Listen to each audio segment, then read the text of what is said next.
Gracias, Pabolita, por... Usted sí ve en su programa que ya está iniciada la grabación. Arriba, sí tiene, ¿no es cierto? El aviso, ya, perfecto. Bueno, a ver, me está faltando... A ver, están 9. Perdón, no tengo aquí el registro de todos. A ver, está Paulita, está Diego, ¿quién más? Blanca.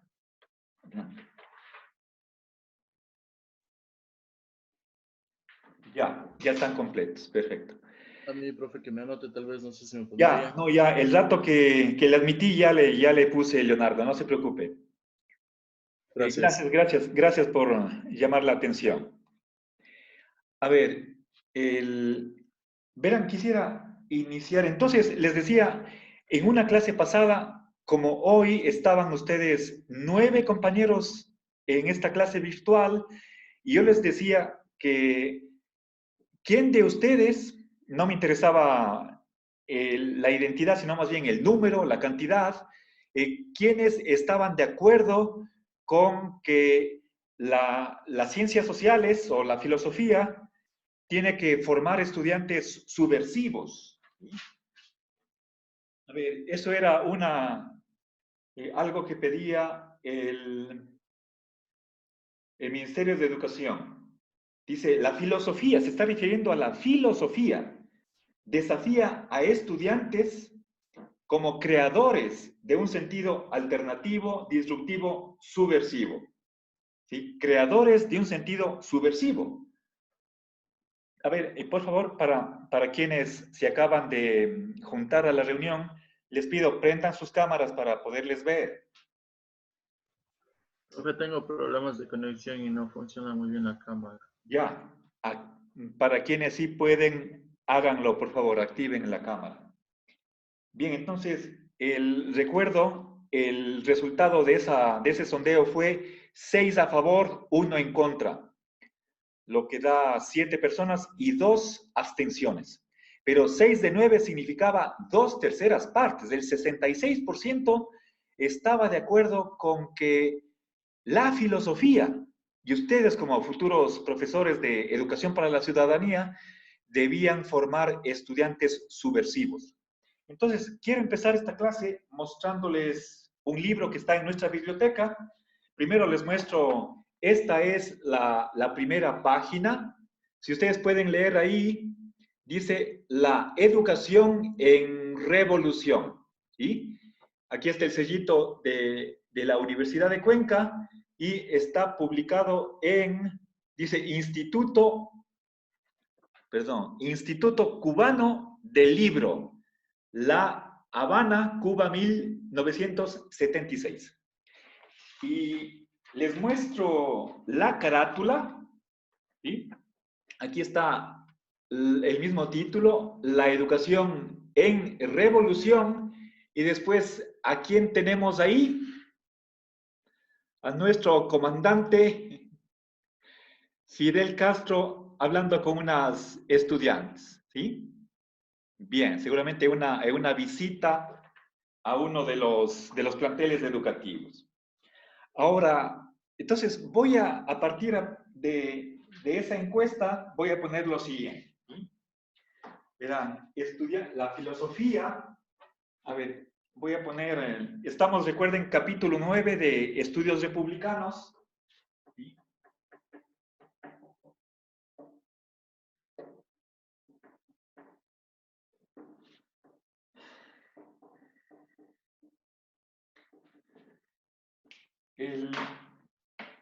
La filosofía, decía, desafía a los estudiantes, pero, bueno, la palabra desafía podemos, sin peligro de hacer una distorsión, cambiarle por formar. ¿Sí? Entonces, la filosofía, dentro de mi simbología, la fi griega tiene 2 significados, por lo tanto es ambigua. Por una parte significa filosofía, por otra parte forma, opuesto a materia. en Aristóteles, materia y forma, ¿sí? Entonces, la filosofía forma estudiantes subversivos. Y subversivo, ¿sí? Es alguien que cambia el sistema, que voltea, que invierte el orden de cosas. Voy a poner revolucionario, ¿sí? Y precisamente esa palabra es la que está aquí. La educación en revolución, ¿sí? Ok, entonces el 66% decía sí. Voy a encerrar entre signos de interrogación. Sí, no. Y aquí estaba el 66%. Uno de 9 decía no. Y teníamos 2 indecisos. Bien. Ahora, a ver, entonces... Ya, ese fue el resultado de la encuesta del otro día. Ahora, quisiera cambiar un poquito la pregunta, ¿sí? Verán, también tengo aquí he impreso algunas páginas del el Plan Nacional para el Buen Vivir 2017-2021. No sé exactamente, no puedo saber qué estatuto tiene este plan. Sabemos que nuestro presidente tuvo un fortísimo conflicto con el expresidente y cerró, por ejemplo, le dio de baja al Ministerio del Buen Vivir. Puede ser que esté bien o no, no voy a discutir en este momento, pero lo cierto es que parece que ya pasó la época del buen vivir y eso tal vez, a mi modo de ver, puede estar 100% equivocado, como que le restó, le mermó importancia, tal vez vigencia a este plan nacional que estaba rigiéndonos desde el 2017. Pero estamos ya a 3 años de gobierno y tal vez se puso entre paréntesis, está en suspenso. Pero en todo caso, si el gobierno se hubiera apegado a lo que dice objetivamente, a ver, les voy a leer una política.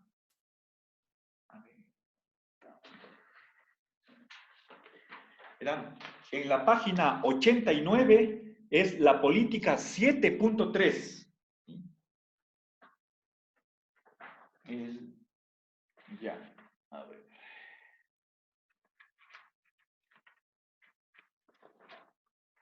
Política 7.3 déjenme ver en qué capítulo estoy. Es el objetivo 7. El objetivo 7, permítanme leer, del Plan Nacional del Buen Vivir, dice incentivar una sociedad participativa. Es decir, aquí el objetivo 7 incentiva a que los ciudadanos participen en política. Les digo que esta idea es lo que se trató de hacer en otros países cuando cuando los partidos marxistas comunistas se tomaron el poder, que participen los campesinos, los trabajadores en la gestión de la política estatal. Entonces, esto no es invento de la Revolución Ciudadana. Dice, incentivar una sociedad participativa con un Estado cercano al servicio de la ciudadanía. ¿Sí? Esta última parte es lo típico de todo socialismo. Entonces, los servicios públicos, como ya veremos en otro capítulo. Entonces, en la página 89 de este objetivo, les leo la política 7.3. ¿Sí? A ver,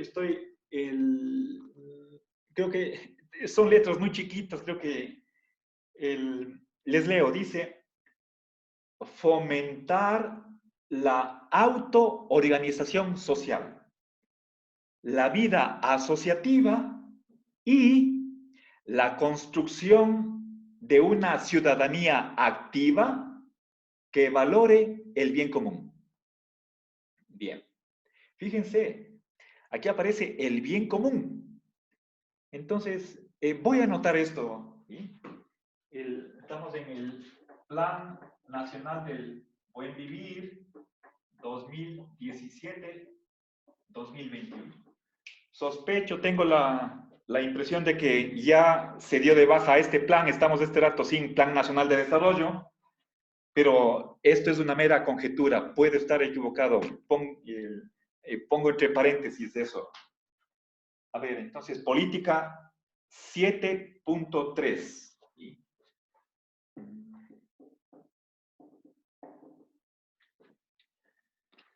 A ver, construcción de una ciudadanía activa. Lo de activa se refiere al objetivo 7, que es la participación. O sea, no se permite la indiferencia, la inactividad, la pasividad. ¿Sí? Entonces, fomentar la construcción de una ciudadanía que valore el bien común. ¿Sí?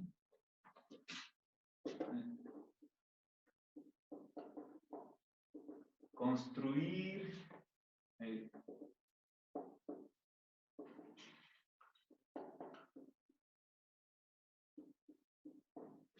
ya. A ver, ¿cómo podemos tomar esto? Yo lo interpreto a ver, en el sentido literal, construir es como construir una casa, construir un puente. ¿Construir qué cosa? Estamos hablando de un conjunto de ciudadanos, todos los habitantes del país. Estamos hablando de 15 millones o más de habitantes a quienes, ¿sí?, se les va a dar esta formación en valores. Y aquí se menciona un valor que para Lorenzo Peña es el número 1 del sistema jurídico. Y por lo tanto tiene que regir para todo el país.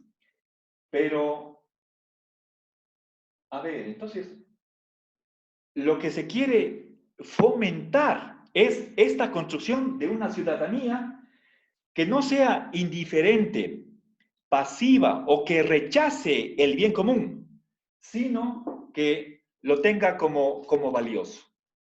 Ahora, obviamente esto tiene que incorporarse en la asignatura de Educación para la Ciudadanía. Bien, entonces les hago notar que en nuestro país hay una política.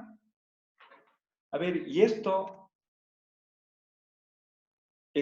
la pregunta podemos hacernos, ¿cuál podría ser el mecanismo para esa construcción de una ciudadanía que valore el bien común? La educación para la ciudadanía es una de las maneras de implementar esta política. A ver, bueno, eso no lo dice, aquí no está en la página 89, pero una vía expedita para ejecutar esta política es la educación, la escuela, el colegio, la universidad. Y bueno, por lo menos la educación pública, aunque obviamente no, esta ciudadanía no puede ser solamente el sector público, tiene que ser todos, para todos. ¿Sí? Ahora, bueno, entonces, quisiera, antes de avanzar en la explicación de este capítulo, cambiar un poco la pregunta inicial, ¿sí? ¿Qué pasa si en lugar de estudiantes revolucionarios, les pongo que la filosofía tiene que formar estudiantes comunistas?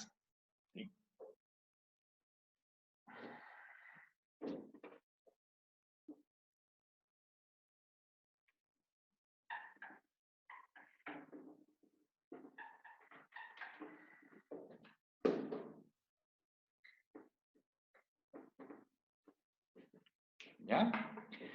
Hay varios tipos de comunistas, pero todos ellos, si es que son comunistas, van a practicar la comunidad de bienes, la eliminación de la propiedad privada. Nada Nadie, ningún individuo es propietario de nada. La propiedad privada se elimina. Y desde la educación inicial, cuando los niños están con sus 5 años, van a aprender que cuando estén aprendiendo la letra C, va a ser C de comunismo, etcétera, etcétera. Cuando llegan a la universidad, no hay discusión. Ya todos han sido adoctrinados en el comunismo. ¿Están de acuerdo con eso? Alcen la mano, voy a hacer una votación. A favor. ¿Quién está de acuerdo? ¿Cero? Anoto. Nadie. En contra, alcen la mano. ¿Quién se opone? Yo estoy en contra. 1, gracias. 2, Paulita, muy bien. ¿Quién más? Yo, en contra. Agustín, 3, gracias.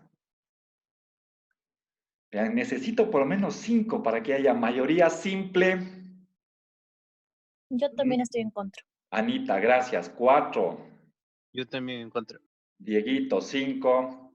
¿Alguien más? Yo también. 6. ¿Alguien más?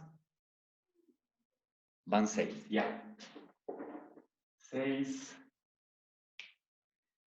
Bien, entonces, fíjense cómo cambian las cosas. ¿Y qué de malo tiene el comunismo? Tenemos otra lectura para tratar ese tema. Será para después, está dentro de los últimos del curso. Entonces, fíjense, sabemos Lorenzo Peña es comunista y hay 6 personas, pero yo también, yo soy comunista y creo que las razones que aporta Lorenzo para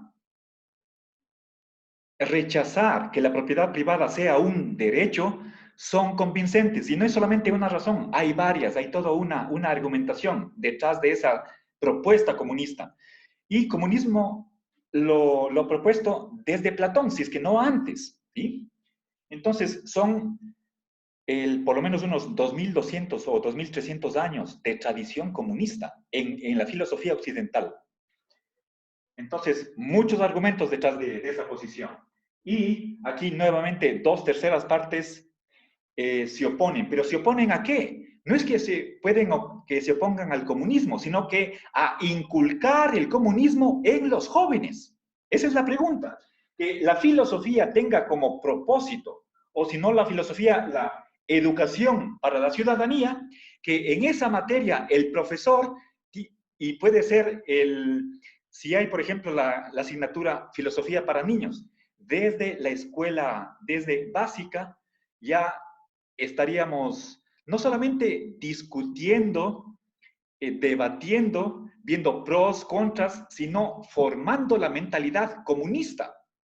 Obviamente, en realidad no se trata de niños, sino de jóvenes que pueden tener 15, 18 años y universitarios, que ya son adultos, mayores de edad. Bien, entonces,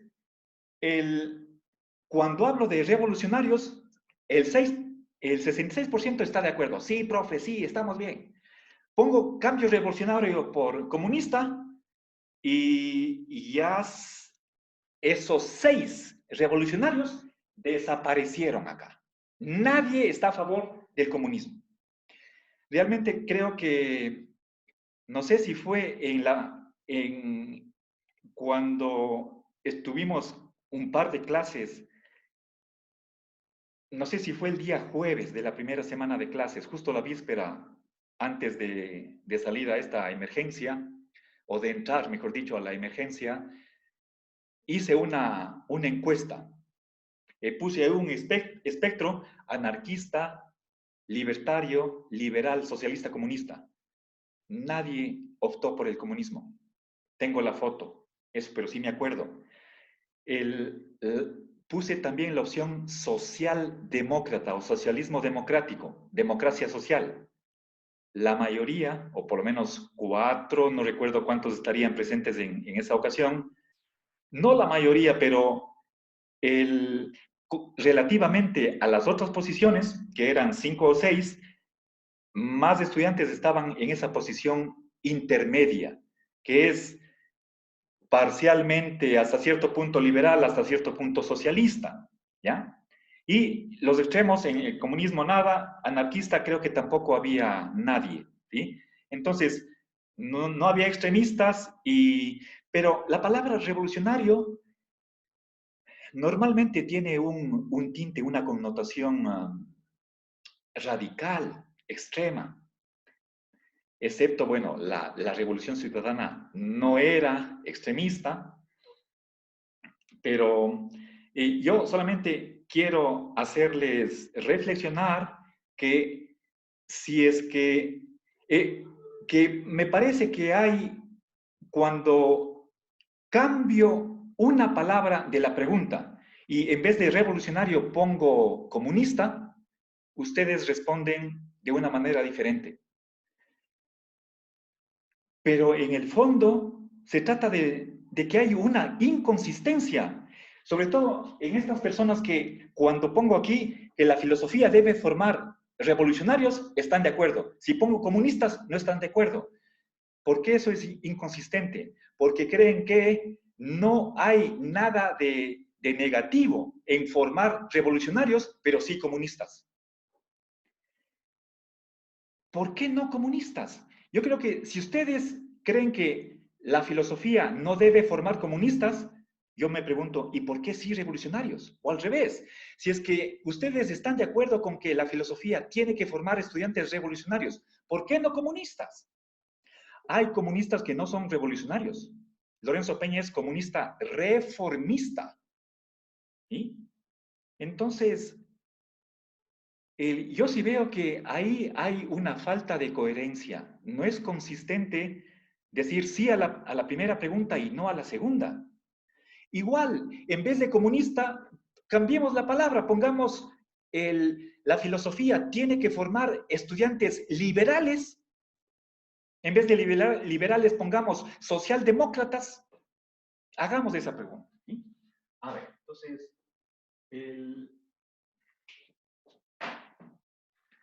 la filosofía debe formar estudiantes.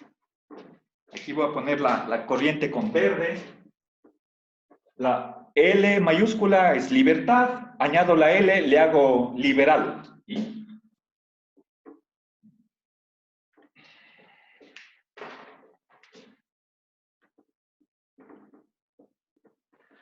Ahora, no me pregunten, profe, ¿qué significa liberal? Dejemos eso a su buen juicio. En cualquier significado que ustedes le den a la palabra, ¿quién está de acuerdo que el liberalismo tiene que ser la doctrina que debe enseñar la filosofía y que los alumnos se conviertan en defensores del liberalismo? Alcen la mano. ¿Quién sí? A favor. Hasta ahora está cero. Nadie se anima. Cero. En contra, alcen la mano. Yo. 1, gracias. ¿Quién más? Yo también. 2, 3. Ya, Paulita. ¿Efren? Sí, ¿Sí? yo también. Ya, 4. ¿Quién más?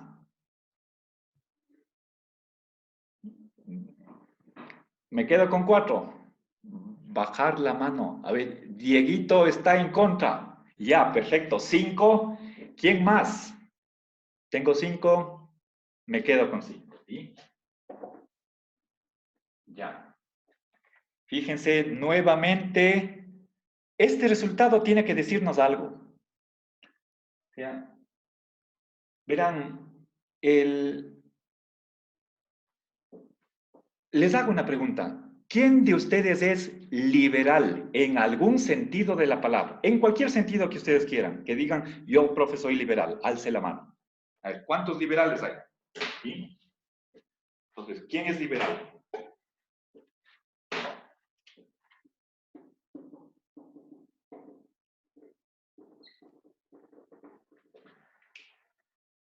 Bueno, voy a contar. ¿Cuántos son? Alcen la mano. A favor del liberalismo político, no liberalismo económico.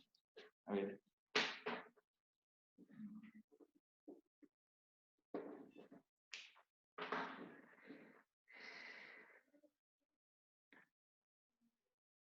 ¿Cero? Me extraña. Había pues, Profe. Anita, ya, gracias. ¿Quién más?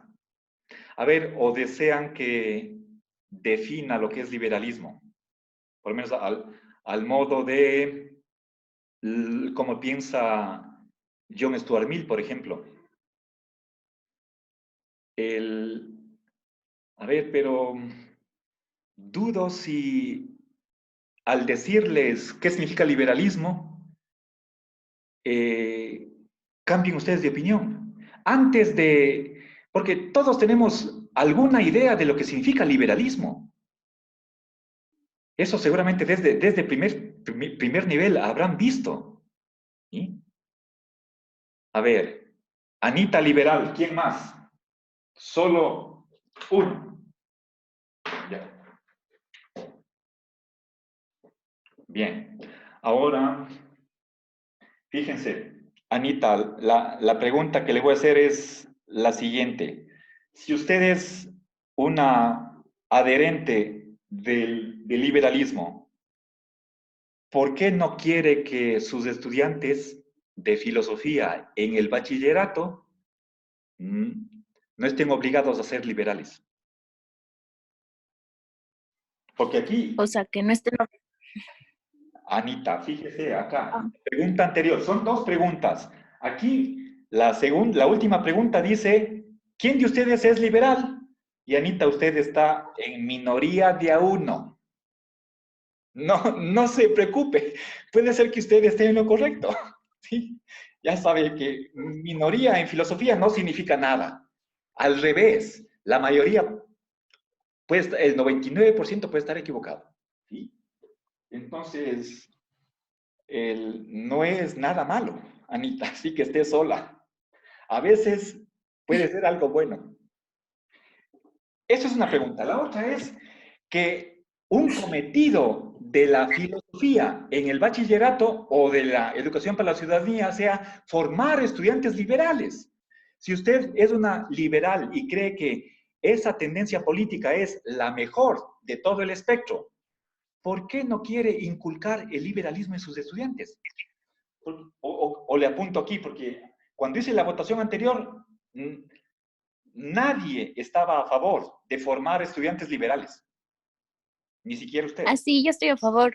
Sí, yo estoy a favor de formar estudiantes liberales. Ya, a ver, entonces, me,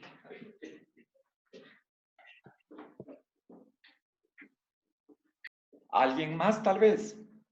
Pues, dudo que haya alguien más, porque si es que no hay, aparte de Anita, no hay liberales, eso quiere decir que el resto de estudiantes que están aquí en la clase virtual cree que el liberalismo no es correcto, no es verdadero, tal vez es dañino para la sociedad y por lo tanto sería un error inculcar el liberalismo en los estudiantes.